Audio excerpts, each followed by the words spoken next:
Je te souhaite la bienvenue dans cette nouvelle vidéo oracle. Aujourd'hui, on va voir ensemble l'oracle des curieux hasards. Donc, il est sorti récemment au mois de mai aux éditions Très Daniel.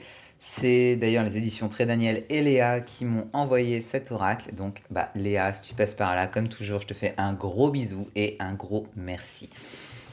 Donc, nous sommes sur un oracle au prix de 27 €, édité chez Très Daniel.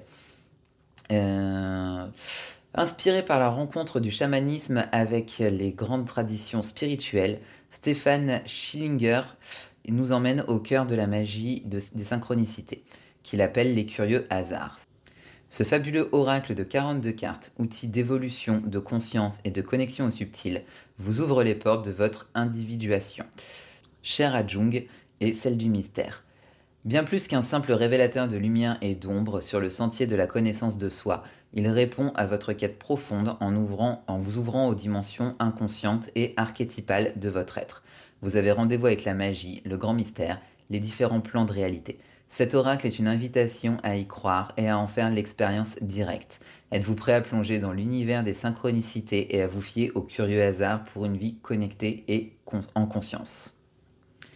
Suivi par 180 000 personnes sur les réseaux sociaux, Stéphane Schillinger, auteur et conférencier expert dans les états modifiés de conscience, a à cœur de bâtir des ponts entre psychologie et spiritualité.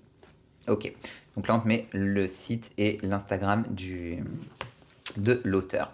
Donc on a une très belle boîte qui est super bien illustrée avec le serpent là et puis quelques petits éléments en vernis sélectif. Donc la boîte est sympa, on est sur une boîte cloche classique. En ce moment, ils ont un peu changé leur pochon chez Très Daniel, c'est sympa. Là, on est sur un pochon en toile, j'aime bien. Ça change. Parce que bon, les pochons en satin, c'est un peu tous les mêmes. Bon, voilà. Donc on retrouve notre guidebook qui est complètement illustré. Voilà, donc je ne l'ai pas encore regardé en détail, donc je regarde pas trop le livret pour pas non plus me spoil. On va le découvrir ensemble. Donc voilà, on va regarder les cartes ensemble et on va regarder, après on va se tirer une carte pour voir de quoi ça parle. Ah oui, non, c'est même pas je l'ai pas regardé en détail, c'est je l'ai pas regardé du tout. Hop. Donc, nous sommes sur des cartes taille oracle tout à fait classiques, des tranches en argenté. J'aime bien, ça change un peu du doré. Le dos de deck, j'aurais pas mis le nom. J'aurais juste laissé le scarabée peut-être. Bon, ça passe. Ensuite, au niveau des cartes, on est sur une bonne qualité de carte. Donc ça, c'est appréciable. C'est un peu dommage d'avoir les bordures autour. Je l'aurais fait en borderless. Après, bon, ça, c'est les goûts et les couleurs, j'ai envie de te dire. Donc, la première, nous sommes sur la curiosité, qui est la couverture du coffret. Sexualité, guérison, effondrement, rituel, fantasme. C'est très psyché, hein, les illustrations, j'aime bien.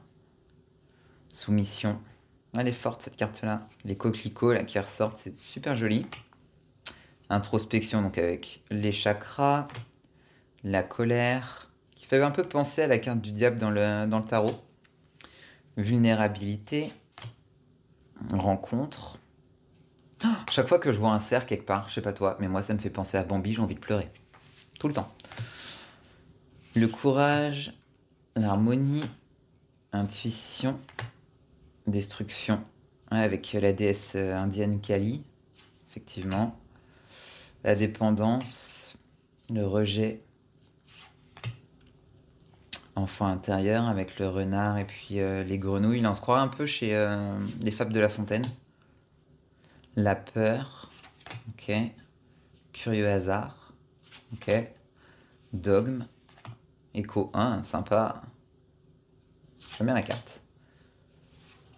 Le narcissisme, projection, acceptation, mouton noir, transmutation, ombre, le deuil. Oh, elle est belle.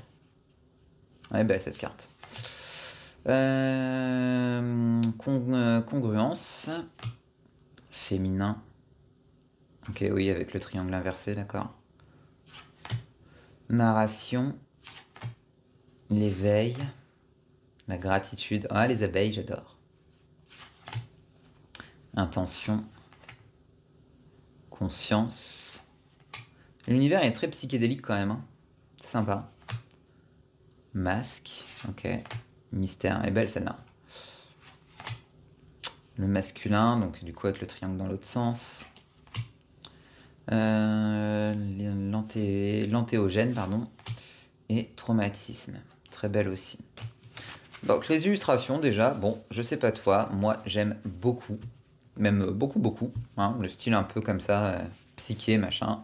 J'aime bien. Donc on va se tirer une petite carte et puis aller voir dans le bouquin. Hop. Nous avons la vulnérabilité.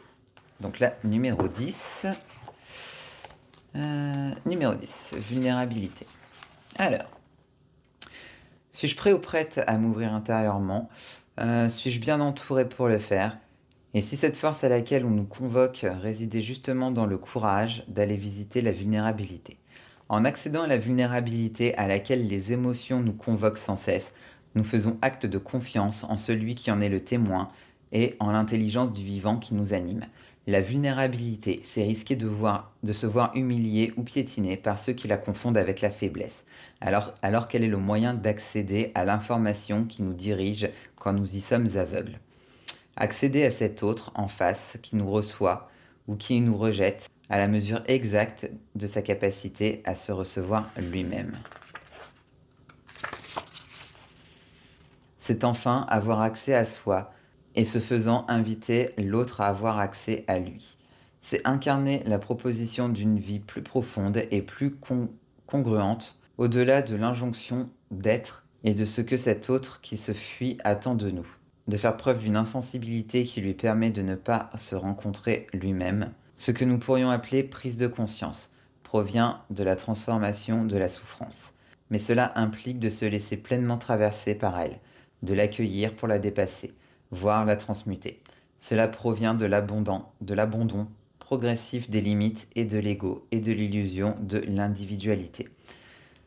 Ces écarts de conscience s'explorent aussi par l'approfondissement de la notion de vulnérabilité.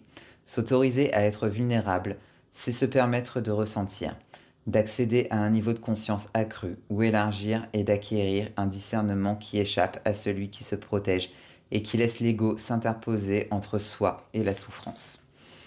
La carte nous invite à nous connecter à notre vulnérabilité, à ouvrir nos blessures en deux et à déverser le contenu sur le seuil de notre conscience, à devenir ce que tu ne fais que caresser du bout des doigts, à enlever ce gant de peur et à poser les mains sur le fil dénudé des émotions, et en te rappelant qu'une part de toi ne meurt jamais, et que cette part de l'espace dans lequel les émotions circulent est fort et stable, n'aurait rien à voir avec la capacité de se protéger des flammes, mais avec celle de s'asseoir dedans. Il s'agirait alors de savoir tomber à genoux et de se laisser traverser par cette rupture qui nous brûle, ce deuil qui nous broie, cette tristesse qui nous pèse, cette colère qui nous consume. Interprétation possible, sensibilité, authenticité, congruence, confiance, collaboration, corrégulation. Composition de la carte, léopard, souris, bobine sana, Kalyangra. Ok. Donc voilà pour la carte de la vulnérabilité. On va regarder vite fait les autres cartes. Destruction. Voilà. Ouais, donc on est vraiment sur un oracle qui va t'inviter à la méditation, à l'introspection.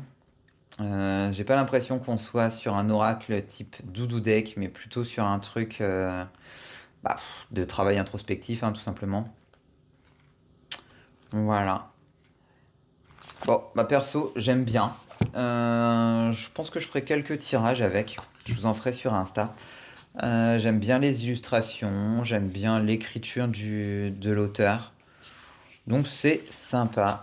Comme toujours, je te mettrai le lien en description de la vidéo pour que tu puisses te procurer cet oracle.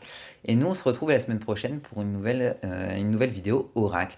En attendant, si tu as aimé cette vidéo et si tu aimes le contenu de ma chaîne, je t'invite à t'abonner. Je publie en moyenne 3 vidéos par semaine. Je te retrouve la semaine prochaine et d'ici là, prends soin de toi. Bisous bisous.